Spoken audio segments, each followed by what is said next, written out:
साल 1914 एक छोटा सा आइलैंड जहां ना कोई शहर है ना इंसानों की भीड़, सिर्फ एक लाइट हाउस है और एक रहस्य जो समंदर की गहराइयों में छिपा है। फिल्म शुरू होती है एक शिप को दिखाते हुए जो साउथ अटलांटिक ओशन के रास्ते अपनी मंजिल की तरफ बढ़ रहा है। उस शिप पर एक वेदर ऑफिसर था, डेविड। वो लोग एक ऐसे आइलैंड की तरफ जा रहे थे जो अटलांटिक ओशन के सबसे गहरे हिस्सों में छिपा हुआ था। सरकार ने डेविड को वहां भेजा था ताकि वो उस आइलैंड के बदलते मौसम का ऑब्जर्वेशन कर सके। डेविड को लगभग 1 साल तक वहां रुकना था, डेटा कलेक्ट करने के लिए, मौसम के अजीब बदलावों को समझने के लिए और फिर वापस लौट आना था। कैप्टन अपने शिप पर डेविड को उस आइलैंड तक ले जा रहे थे, साथ में 1 साल का खाना और जरूरत का सारा सामान भी था। लंबे सफर के बाद आखिरकार वो आइलैंड तक पहुंच गए। वो लोग बोट की मदद से आइलैंड पर उतरे, साथ ही अपना जरूरी सामान भी ले आए। आइलैंड पर एक लाइट हाउस था और एक छोटा सा घर जहां डेविड को रहना था, क्योंकि इससे पहले भी एक वेदर ऑफिसर यहाँ रहता था, लेकिन अब उसकी ड्यूटी का वक्त खत्म हो चुका था। आज से डेविड इस आइलैंड का नया वेदर ऑफिसर बन गया था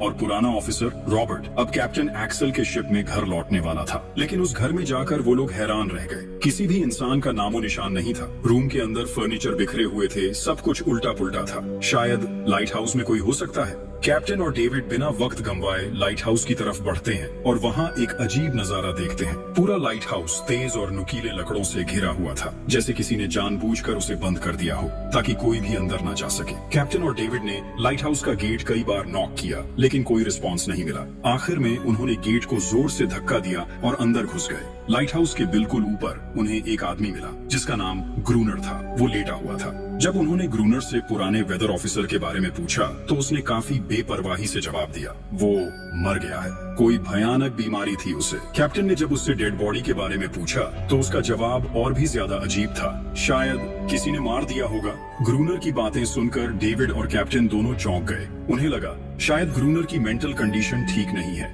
लेकिन जब तक पुराने ऑफिसर का पता नहीं मिलता वो लोग कुछ कर भी नहीं सकते। कैप्टन ने डेविड से कहा, अगर तुम अब भी चाहो तो हमारे साथ वापस चल सकते हो। लेकिन डेविड जानता था अगर वो सरकार को इस आइलैंड का एक्यूरेट वेदर रिपोर्ट दे पाया तो उसे काफी पैसे मिल सकते हैं और पैसे की उसे वैसे भी जरूरत थी।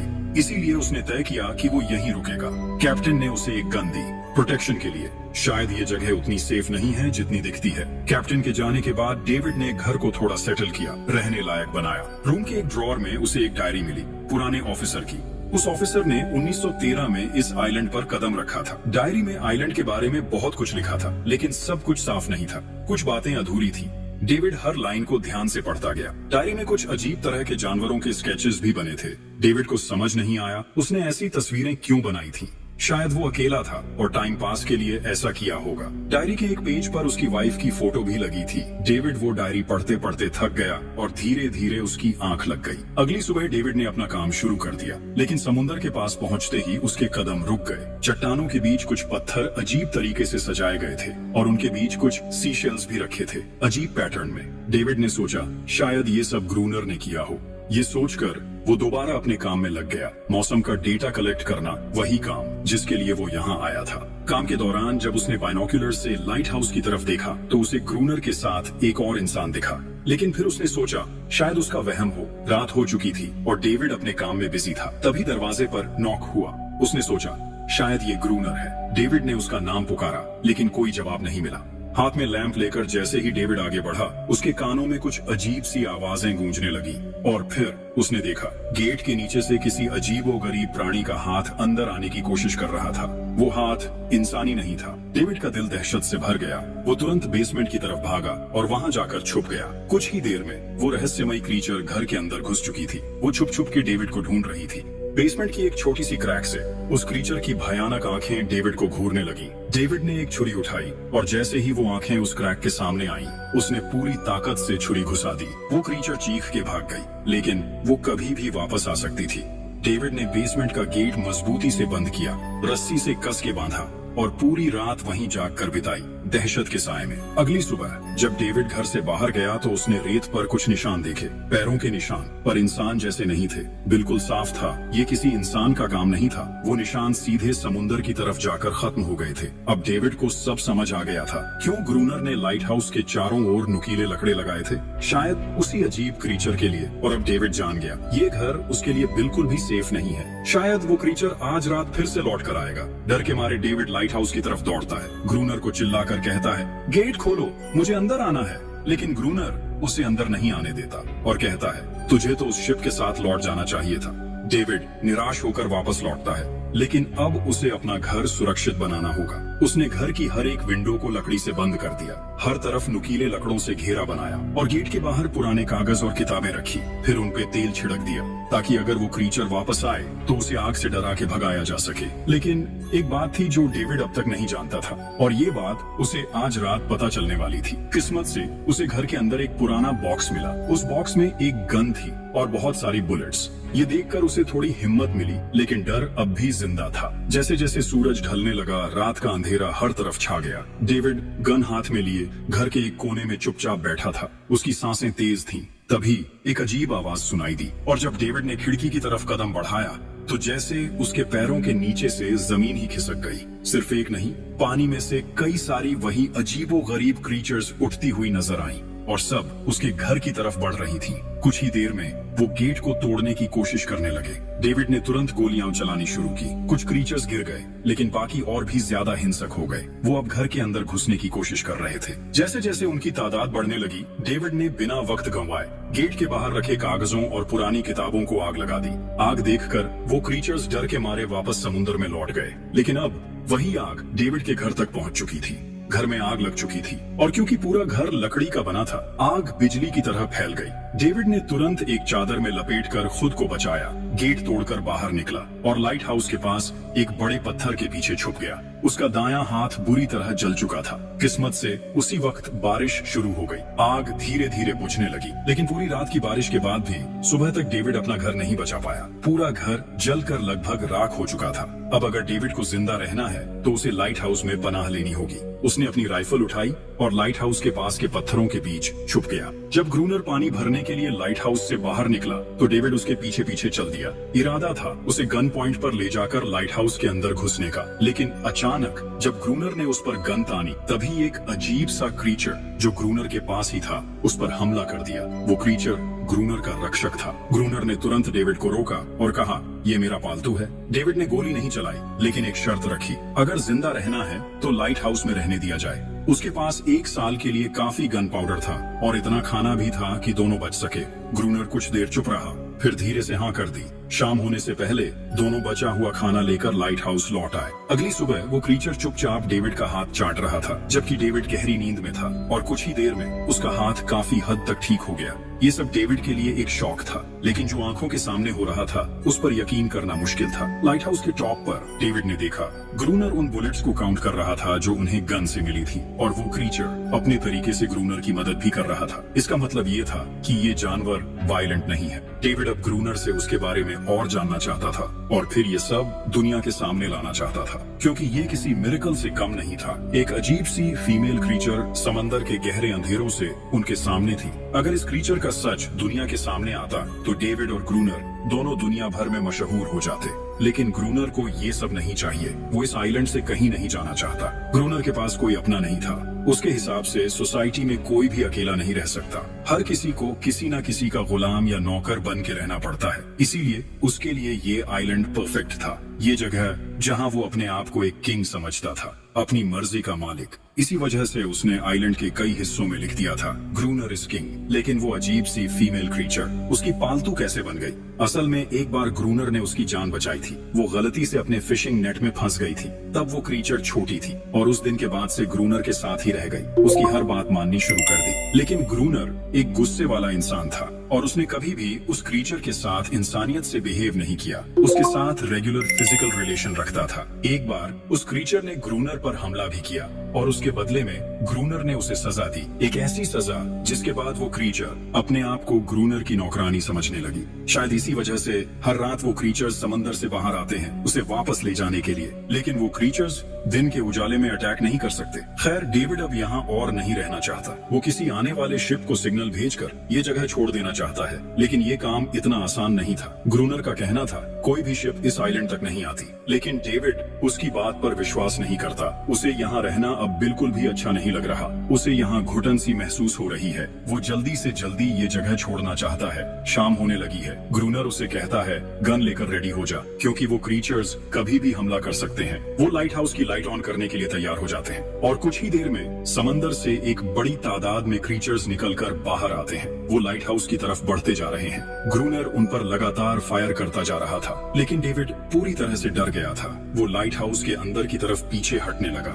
ग्रूनर के बार बार कहने के बाद भी वो बस एक कोने में चुपचाप बैठा रहा और कुछ ही देर में डेविड बेहोश हो गया। ग्रूनर अकेला उन क्रीचर्स से लड़ता रहा। अगली सुबह ग्रूनर ने गुस्से में उसे उठाया और कहा, अगर तुझे लाइट हाउस में रहना है तो मेरी हर बात माननी पड़ेगी। रोजाना पानी भर के लाना, लाइट हाउस के छोटे बड़े काम करना और रात को उसके साथ गार्ड ड्यूटी भी देना। चाहे डेविड चाहे या ना चाहे, ये सब करना उसके लिए मजबूरी बन गई थी। जिंदा रहने के लिए उसे लाइट हाउस में रहना ही पड़ेगा। डेविड अब ग्रूनर के सारे काम करने को तैयार था, लेकिन एक चीज थी जो उसे कभी पसंद नहीं आई। रोज रोज उस फीमेल क्रीचर को अलग अलग तरीकों से फिजिकली टॉर्चर करना। लेकिन जो इंसान सालों से इस सुनसान आइलैंड पे अकेला रह रहा हो, उसका मेंटल स्टेट थोड़ा बिगड़ना बनता है। डेविड भी कुछ ऐसा ही सोचता है। शायद ग्रूनर का दिमाग अब ठीक नहीं है, लेकिन फिर भी उसकी बात माननी पड़ती है। रात होती है, दोनों फिर से गार्ड ड्यूटी के लिए तैयार हो जाते हैं और एक बार फिर वो क्रीचर्स समंदर से निकलकर बाहर आते हैं। लेकिन आज डेविड को डर नहीं लग रहा। उसने फायर किया,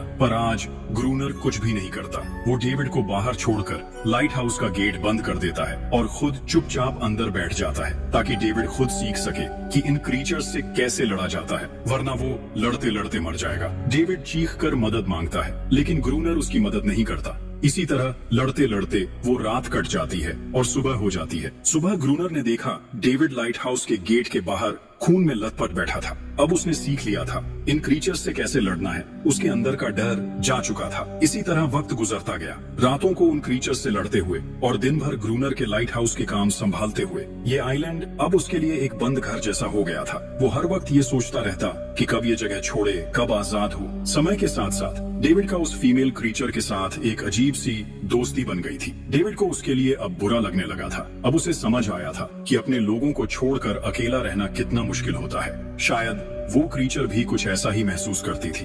डेविड ने उस क्रीचर को एक नाम भी दिया, एनेरियस। और फिर एक दिन उन्होंने देखा कि उन क्रीचर्स के अटैक्स धीरे धीरे कम हो रहे हैं। डेविड सोचता है शायद सर्दियों में वो कहीं और चले जाते हैं, जैसे वेल्स करती हैं, या फिर शायद उन्हें समझ आ गया था इन दोनों से लड़कर कुछ नहीं मिलेगा। लेकिन ग्रूनर ने उसे साफ कह दिया, बिल्कुल नहीं, वो फिर से अटैक करेंगे। अब वो खुद को रिप्रोड्यूस कर रहे हैं, उनकी तादाद बढ़ती जा रही है। कुछ और दिन ऐसे ही गुजर गए। एक रात डिनर के बाद ग्रूनर और डेविड ने वक्त काटने के लिए चेस खेलना शुरू किया, लेकिन यहीं पे ग्रूनर से एक बड़ी गलती हो गई। वो दोनों खेल में इतने उलझ गए कि लाइट हाउस की लाइट्स ऑन करना ही भूल गए और अंधेरे का फायदा उठाकर क्रीचर्स ने उन पे अटैक कर दिया। डेविड ने देखा वो क्रीचर्स अब ब्रीड कर चुके हैं। उनकी तादाद इतनी ज्यादा थी कि दो लोग मिलकर भी ज्यादा देर तक नहीं लड़ सकते थे। गन्स के बुलेट्स भी ऑलमोस्ट खत्म हो चुके थे। किसी तरह बचते बचाते वो लाइट हाउस के टॉप तक पहुंच गए, लेकिन इस बीच ग्रूनर के पैर में गहरी चोट लग गई। वो क्रीचर्स लाइट हाउस में घुसने की कोशिश कर रहे हैं और डेविड और ग्रूनर को कहीं से भी बचने का रास्ता नजर नहीं आ रहा। उन्होंने हार मान ली, लेकिन खुशकिस्मती से सुबह हो गई थी। जैसे ही सूरज धीरे धीरे उभरता है, वो क्रीचर्स लाइट हाउस छोड़ के समुद्र में वापस चले जाते हैं। अनारियस ग्रूनर के जख्म को ठीक करने की कोशिश करती है, लेकिन अब तक डेविड को समझ आ चुका था कि वो इन क्रीचर्स के साथ ये लड़ाई जीत नहीं सकते। बुलेट्स भी अब खत्म होने के करीब हैं। उनके पास खाना भी इतना नहीं है कि ये ज्यादा देर तक चल सके। अगले दिन खुशकिस्मती से जब डेविड लाइट हाउस के बाहर इधर उधर घूम रहा था, उसने समुद्र में एक जहाज देखा। वो जल्दी से अंदर से फ्लेयर गन लाया और जहाज को सिग्नल देने गया, लेकिन ग्रूनर ने उसे रोक दिया क्योंकि वो नहीं चाहता कि डेविड यहाँ से जाए। उसी वक्त अनारियस ने ग्रूनर पे हमला कर दिया। वो डेविड को ग्रूनर से बचाना चाहती थी। ग्रूनर किसी को भी ये आइलैंड छोड़ने नहीं देना चाहता। ये आइलैंड उसकी अपनी दुनिया है, जहाँ वो एक किंग की तरह रहता है, एक सर्वेंट है जो उसकी हर बात मानती है। वो इस जिंदगी को छोड़कर शहर वापस नहीं जाना चाहता और वो डेविड को भी जाने नहीं देना चाहता। इतने टाइम से अकेला रहने के बाद अब उसके पास कोई था जिससे वो बात कर सकता था। धीरे धीरे वो शिप डेविड की आंखों के सामने समुद्र में गायब हो गई। अब उसके पास कुछ भी करने को नहीं था। ऐसे ही कुछ और दिन बीत गए। गए। ग्रूनर डेविड और अनारियस दोनों के साथ अब भी बुरा बर्ताव कर रहा था, लेकिन अनारियस को वो खास तौर पे मारता था जो डेविड को बिल्कुल पसंद नहीं था। एक दिन डेविड ने अनारियस को एक छोटी टॉय बोट गिफ्ट में दी जो उसने वेल की हड्डियों से बनाई थी। शायद इससे अनारियस का मन थोड़ा हल्का हो जाए, लेकिन जब अनारियस ने उस बोट को देखा तो वो डेविड को आइलैंड के एक ऐसे कोने में ले गई जहाँ वाकई एक असली बोट रखी थी। जब डेविड ने उस बोट के बारे में ग्रूनर से पूछा तो उसने कहा हाँ, उसे ऑलरेडी पता था कि आइलैंड के उस हिस्से में एक बोट है।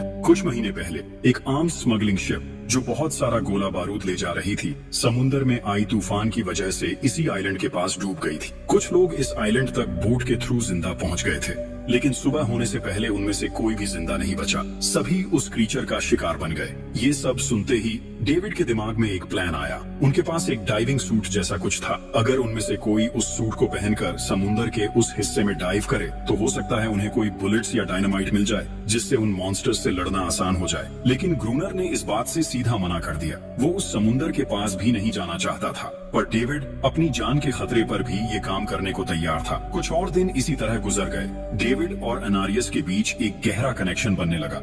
डेविड उसे पसंद करने लगा था। ये सब ग्रूनर ने चुपके से देख लिया और उसी वक्त पहली बार उसके मन में ये ख्याल आया, शायद उसे डेविड की मदद करनी चाहिए।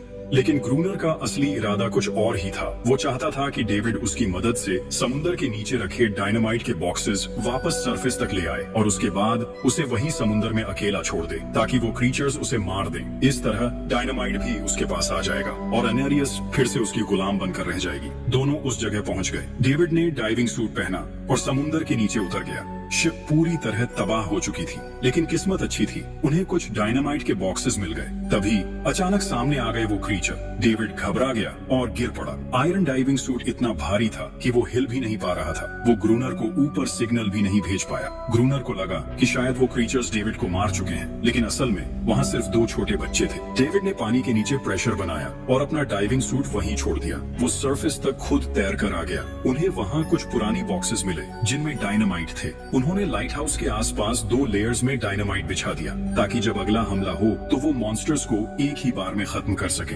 कुछ महीने बीत गए और बर्फ गिरने लगी, लेकिन एक बार फिर वो क्रीचर्स गायब हो गए। अटैक बंद हो चुके थे। अब उनका मेन काम था लाइट हाउस चलाना और हमेशा की तरह पहरा देना। ग्रूनर का सब्र अब टूट चुका था। शायद अनेरियस ने उन मॉन्स्टर्स को डायनामाइट वाले प्लान के बारे में बता दिया था, इसीलिए अब वो अटैक नहीं कर रहे थे। ग्रूनर गुस्से से पागल हो गया और अनेरियस को पीटना शुरू कर दिया, लेकिन डेविड ने उसे रोक लिया। आखिर में दोनों ने मिलकर एक नया प्लान बनाया, लाइट हाउस का मेन गेट खुला छोड़ने का, ताकि जैसे ही वो क्रीचर्स पास आए डायनामाइट से उड़ा दिए जाएं। कुछ ही देर में वो क्रीचर्स समुद्र से बाहर निकलने लगे। वो सीधे मेन गेट की तरफ बढ़े और अंदर घुसते ही डेविड पर हमला कर दिया। डेविड भी हिम्मत दिखाता है और उन मॉन्स्टर्स से टकराता है। जैसे ही वो क्रीचर्स लाइट हाउस के पास पहुंचते हैं, ग्रूनर डायनामाइट का लीवर दबा देता है, लेकिन ब्लास्ट नहीं होता। डेविड ने उसका कनेक्शन खोल दिया था। वो उसे दोबारा जोड़ना भूल गया था। डेविड तुरंत ऊपर भागता है और डायनामाइट का वायर जोड़ना शुरू करता है। तब तक वो क्रीचर्स लाइट हाउस पर चढ़ने की कोशिश कर रहे होते हैं, जिन्हें सिर्फ ग्रूनर रोकने की कोशिश कर रहा होता है, अकेला। जैसे ही कनेक्शन पूरा होता है,